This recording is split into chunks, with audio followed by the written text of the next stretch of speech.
Olá, eu sou Thalita Rampim, sou estudante do doutorado em Direito da Universidade de Brasília, membro do grupo de pesquisa O Direito Achado na Rua. Estou aqui hoje, nessa edição do programa Diálogos da UNB-TV, para falar com um tema que é muito precioso nos dias atuais. Nós estamos aqui diretamente do prédio do Ministério da Justiça, aqui em Brasília, para conversar com o professor José Carlos de Moreira da Silva Filho, que é professor da Universidade PUC do Rio Grande do Sul. Ele é vice-presidente da Comissão de Anistia, também é coordenador de grupos de pesquisa que trabalha com a temática, e nós vamos falar um pouco, desde uma perspectiva do direito achado na rua, sobre o tema Justiça de Transição na América Latina. Nesse segundo semestre, a Faculdade de Direito e o Núcleo de Estudos pela Paz da CEAN da UNB realizaram um lançamento de um curso à distância que tem como tema Introdução Crítica à Justiça de Transição na América Latina.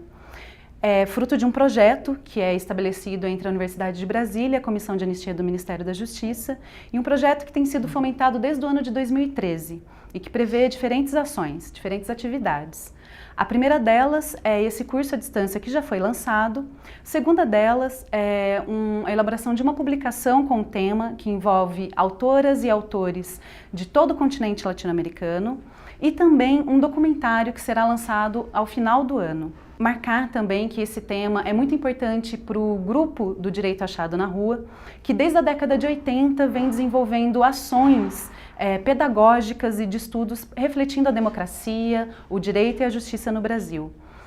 Desde os volumes iniciais da série, que começaram com uma introdução crítica ao direito, passando por temáticas como direito do trabalho, direito agrário, direito à saúde, o direito das mulheres, o grupo de pesquisa e também linha de pesquisa, o Direito Achado na Rua, vem problematizando a democracia a partir de uma perspectiva de movimentos sociais, de uma perspectiva de povo que relaciona com o aspecto popular da palavra e vem realizando uma disputa que é não só semântica, mas também conceitual e política sobre o conteúdo da democracia.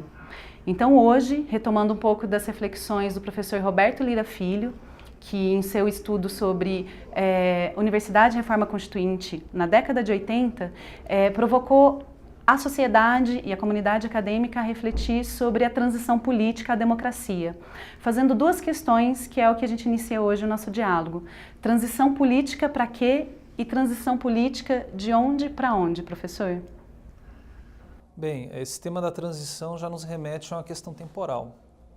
Muitas vezes, quando se fala em justiça de transição, as pessoas que não estão muito habituadas com a temática entendem que nós estamos fazendo referência a uma série de medidas temporárias ou a ideia de que deveríamos sair de um regime autoritário para um regime democrático e que uma vez que esse processo de transição política estivesse concluído, nós já não teríamos mais que nos ocupar desse passado autoritário, desse passado repressivo que nós tivemos. Até certo ponto, essa foi uma leitura que se estabeleceu na década de 80 na América Latina em relação aos processos de transição política.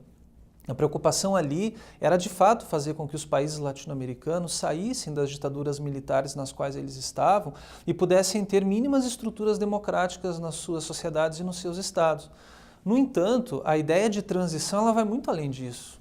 E quando nós discutimos a noção de uma justiça de transição, nós estamos falando de mecanismos públicos, de políticas públicas, de ações, de construções dentro da sociedade, muitas das quais são permanentes, não são transitórias.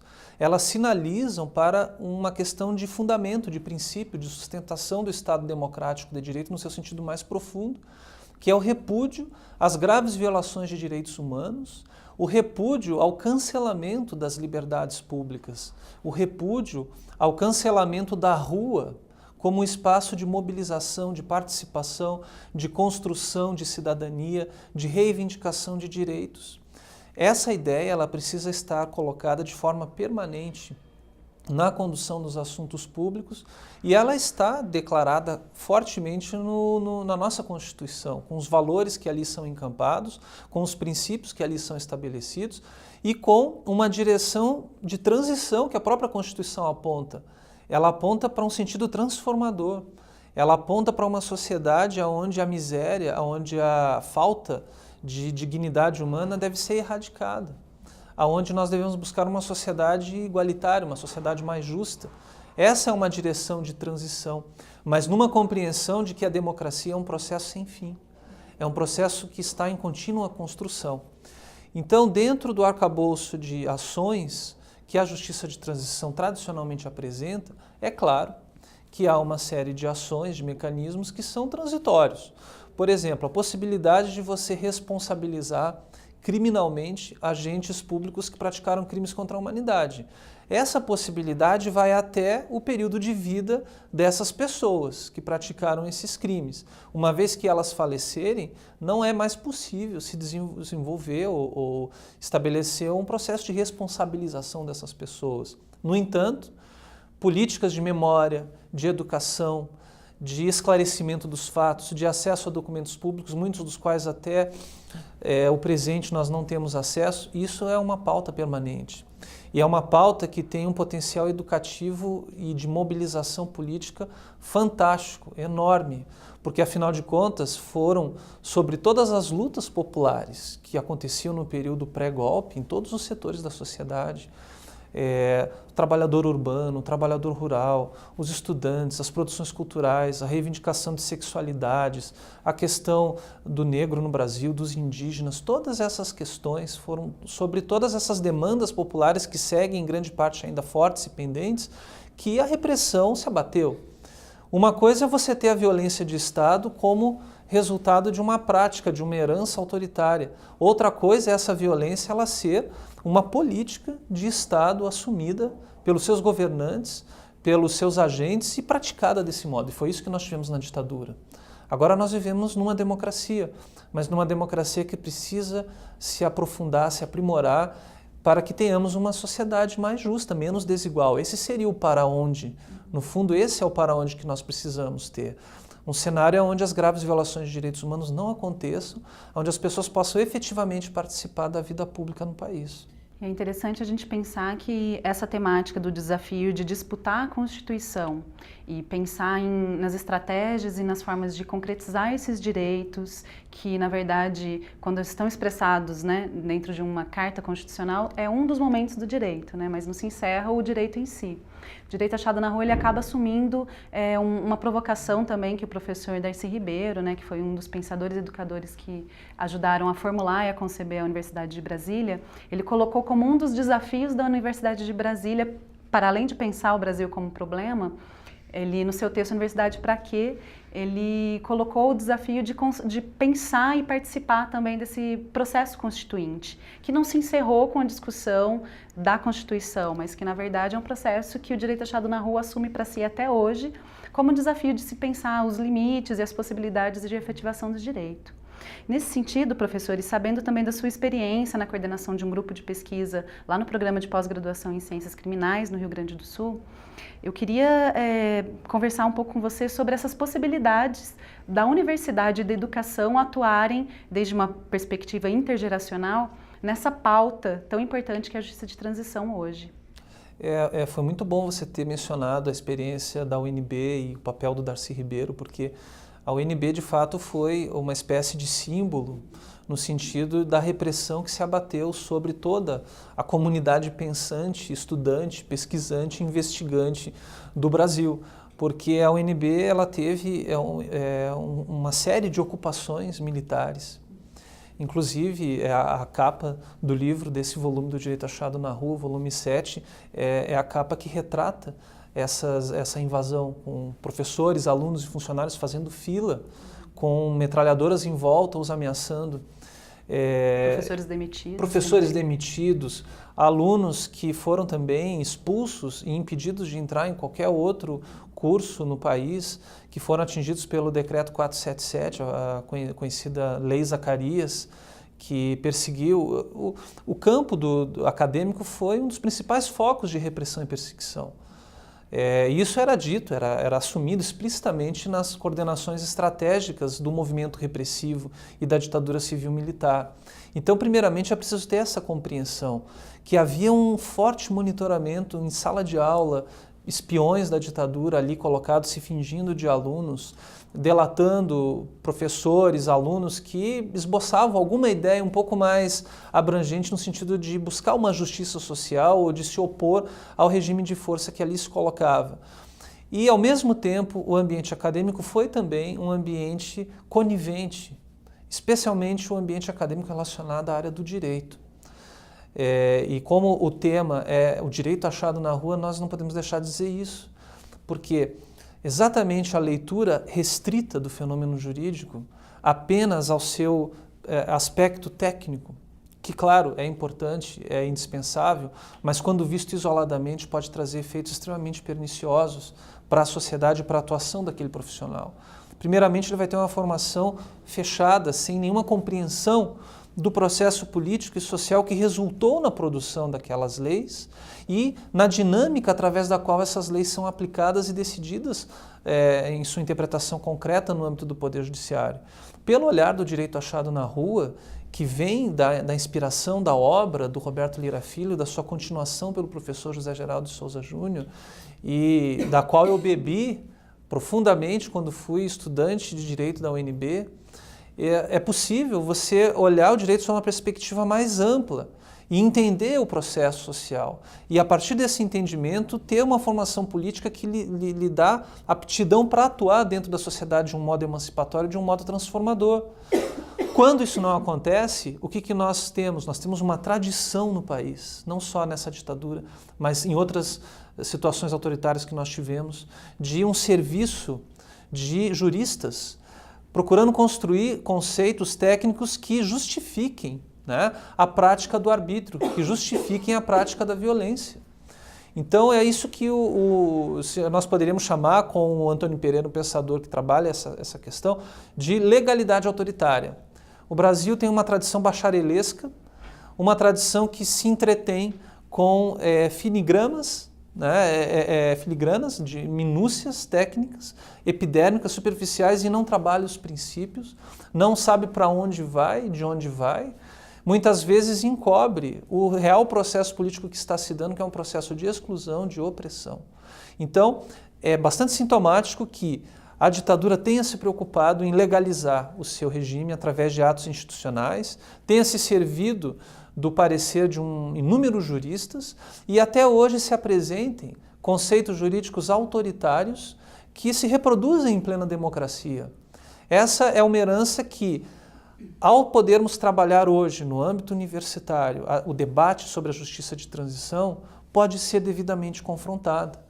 Não é à toa que nas faculdades de Direito esse tema era um tema muito pouco falado, muito pouco tratado, nas obras didáticas, na fala dos professores, na mobilização dos alunos. Bom, e é interessante também a gente pensar que esse aspecto da cultura envolveu também essa perseguição que foi ideológica também, né, em relação a professoras e a professores, a trabalhadoras e trabalhadores. É interessante a gente ver como que hoje as universidades elas possuem condições de fazer uma reflexão que seja engajada. A gente tem aqui na Universidade de Brasília vários exemplos nesse aspecto. Acho que esse projeto da introdução crítica à justiça de transição na América Latina é um exemplo, mas não é o único. Nós temos também a Comissão Anísio Teixeira de Memória e Verdade da UNB, que foi a primeira comissão, né, da verdade no âmbito universitário que foi iniciada e que divulgou seu trabalho agora, no ano de 2015. E também outras iniciativas que perpassam as próprias disciplinas, né? Formulações que são colaborativas, uma preocupação de discutir democracia e violência em sala de aula. Todo engajamento que a gente imagina que em outros contextos talvez não fossem possíveis, né, de serem feitas. E outra iniciativa também aqui da Universidade de Brasília que é importante a gente pontuar é a Rede Latino-Americana de Justiça de Transição, né, um projeto que é coordenado por um grupo de professores daqui na Universidade de Brasília, professor Cristiano Paixão, José Otávio, e que também tem o fomento, né, da Comissão de Anistia, do Ministério da Anistia, e que tem como objeto essa reflexão também sobre os contextos latino-americanos, né? E a gente percebe que outras realidades latino-americanas também têm muito a contribuir. São outros países que, embora nós não estabeleçamos muito diálogo dentro do direito, com teorias, com aspectos também universitários que são desenvolvidos fora, a gente percebe que são contextos muito próximos ao nosso. E acho que a ditadura, né, e o legado da ditadura na democracia é um exemplo de tema que deve ser trabalhado, né? A América Latina tem muito a dizer sobre isso. E eu queria explorar um ponto muito importante ainda dentro dessa discussão, dentro desse tema, que tem a ver com a interação entre a esfera institucional, que é um palco privilegiado para os mecanismos de justiça de transição, e a esfera acadêmica. No nosso caso, no caso brasileiro, é evidente que a partir do momento em que se começou de fato a colocar em ação, em uma marcha concreta e atuante e positiva, uma atuação institucional de olhar para as violações praticadas, de reconhecê-las, de procurar repará-las. Na medida em que as comissões de reparação no Brasil começaram a atuar, Comissão de Mortos e Desaparecidos Políticos e a Comissão de Anistia, foi havendo um acúmulo de debate, de discussão, de convicção, de reflexão, que permitiu que a partir do ano de 2008, por exemplo, a Comissão de Anistia conseguisse ter uma atuação que estimulasse, que servisse de uma espécie de fogo inicial. Agora me falta uma palavra mais adequada, mas que desse um impulso, né, um estopim, isso mesmo, um estopim para que essa discussão pudesse aparecer em outros lugares da sociedade, que realmente há um bloqueio até que não se consegue muitas vezes denominar, que esse é o efeito intergeracional que nós temos. Na medida em que uma coisa não pode ser denominada, na medida em que há um medo, uma repressão, que tem que ser calada, primeiro, para que não possa comprometer as pessoas conhecidas. Segundo, porque os filhos dessas pessoas conhecidas e daqueles que foram violados diretamente não tinham condições de compreender e também não podiam falar. Então fica um silêncio ensurdecedor. E é preciso arrumar um lugar para esse silêncio. Nem que esse silêncio seja simplesmente o testemunho de alguém que foi torturado, que não consegue mais falar, que chora. Mas esse silêncio ele é vivo, ele mobiliza, ele sensibiliza politicamente. E ele contaminou a esfera acadêmica em muitos pontos nesse processo recente de justiça de transição do Brasil. Ele encontrou espaço dentro da imprensa, independentemente das posições, muitas vezes até laudatórias e apologéticas do período ditatorial, mas que pautaram o tema. Então é visível que a construção de redes acadêmicas, como é o caso também, além da que você mencionou, que é a Rede Latino-Americana de Justiça de Transição, mas do IDEJUST, que é o Grupo de Estudos em Internacionalização do Direito e Justiça de Transição, que desde 2009 tem feito encontros anuais, reunindo professores, estudantes de diferentes áreas, não só da área do direito, da área da história, da literatura, da filosofia, da sociologia, da ciência política, das relações internacionais, que tem feito debates interdisciplinares, publicado e realmente construído uma base que inclusive serviu para a elaboração desse volume 7 do Direito Achado na Rua. E na medida em que eu pesquiso o tema e atuo na universidade, é visível que é um tema que foi rompido, no sentido de começar a ser tratado nas faculdades de Direito e também em outras faculdades, isso se percebe. Uma proliferação de estudos acadêmicos, inclusive de financiamentos para eles se desenvolverem. Eu queria registrar isso, que eu acho que é importante, já que a questão acadêmica está aí colocada. Professor, e seria muito interessante também aproveitar esse acúmulo que vem do IDEJUST, de seus grupos de pesquisa também, para compartilhar com a comunidade acadêmica quais seriam os desafios colocados na atualidade dentro do Justiça de Transição e principalmente pensando numa inserção na América Latina. A memória é o assunto mais atual que existe. Os problemas que seguem pendentes na nossa sociedade, problemas de segurança pública, de altos índices de homicídios por parte de agentes públicos. A maior violência praticada no país ainda é a violência praticada pelo Estado. A reforma política que não houve, que não avança. Inúmeros problemas que são atuais, que são nossos, são resultado de uma herança autoritária que não foi devidamente purgada, que não foi devidamente trabalhada. Na medida em que não se tem essa visão de continuidade com o nosso processo histórico, nós não temos condições de avançar e de curar as nossas feridas, inclusive, de fazer o devido luto que devemos fazer para poder ter uma direção diferente de sociedade. E esse é um processo que não é vivido só pelo Brasil, é vivido pela América Latina, que foi abatida por ditaduras de doutrina de segurança nacional na mesma época. É um processo coletivo de repressão, da Operação Condor é uma das maiores expressões desse processo coletivo de repressão, mas nós também podemos ter um processo coletivo de reconhecimento dessas violações, de superação delas e de construção de políticas que respeitem os direitos humanos, que procurem romper com essa continuidade autoritária que se aloja já desde uma perspectiva colonialista da América Latina e que foi reforçada pelos seus regimes autoritários recentes. Então, há uma série de ações também no campo da justiça de transição que estão acontecendo em nível intercontinental, quer dizer, em nível entre os países da América Latina. E aqui na América Latina se deu amplos processos que trouxeram novidades dentro desse horizonte, como, por exemplo, a primeira Comissão da Verdade se deu na Argentina. E o processo argentino é um processo emblemático para se pensar a passagem para sociedades menos violentas e mais democráticas no mundo inteiro. E não é à toa que hoje, no cenário do pensamento científico e filosófico do mundo, a América Latina é levada em conta como um lugar que pode ensinar muito para o resto do mundo nesse processo de recuperação.